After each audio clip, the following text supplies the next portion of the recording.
হামেদ কয়ফি হলো রে? আলছে রাজার বেটা কেরাসিন তেলওয়ালা। ওই ওখানকার এক ফালি পাইটা এখানে আসলাম কি বল। ও আচ্ছা, মেলাক্ষণ ধরে রোজ কাজ করতে আয় না সিয়া তাই। শালা এমনই যাইতে যায়, কাদাত নামতে পারবে না বলে আমাকে উপরে ডাকিচ্ছে সোয়াদ দিয়ে।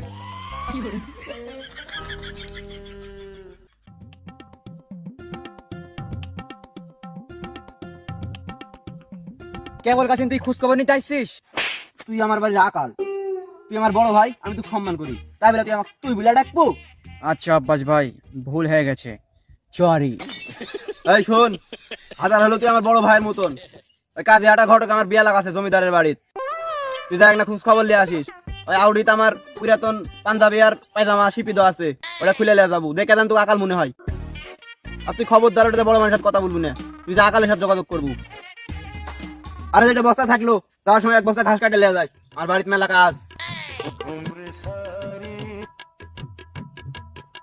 শালা হারামজাদা, তোর বাড়িতে গিয়ে কি কাজ সেটা তো আমি জানি নাকি? ওই মাঝিদের বইয়ের জান্না ভুল কেনা। আচ্ছা, বস্তা দিয়ে গেছে কিন্তু কাঁচি দিয়ে যায়নি, এখন আমি কি দিয়ে ঘাস কাটবো? আমার পাড়া দিয়ে ঘাস কাটবো?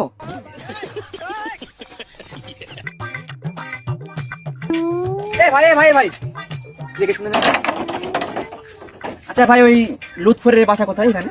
আরে আপনি লুৎফরের বাসায় যাবেন? হ্যাঁ। লুৎফর আমার মালিক, আমি ওনার বাড়ির আকাল। Don't touch me, don't touch me. কোথাকার কোন রাখাল টাকাল এসে হাত ধরে? ছি। আচ্ছা, ওর বাসা কোথায় সেটা বলেন। এই দিক দিয়ে গিয়ে সোজা গিয়ে বামে গিয়ে মাঝখানে একটা মাটির বাড়ি পাবেন, ওই বাড়ি ওনার বাড়ি। ও আচ্ছা, আপনি কে হন? আপনার মেয়েকে দেখতে আসছি। আপনি কাজ করেন ঠিক মতো, কাজে শুধু ফাঁকি দেয়। একদিনই ছেলে দেখতে আসছে, ওর মেয়ে যে আমি আই লাভ ইউ করি, আমি কি প্রপোজ করার আগে বিয়ে হয়ে যাবে নাকি? আমার ভাগ্যে মনে মেয়ে নাই আর। কি হবে আমার?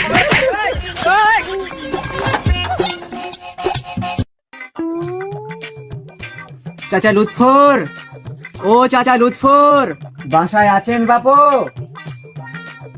কি রে মা তুই? সত্য বাবা, ভিক্ষা টিক্কা দিতে পারবো না। সকাল থেকে ভিক্ষা দিতে দিতে আমার জীবনটা তেনা তেনা হয়ে গেল। শালা এমনই জাতের জাত রে, মেয়ে দেখতে আসছি আর ফকির ভাবিছে।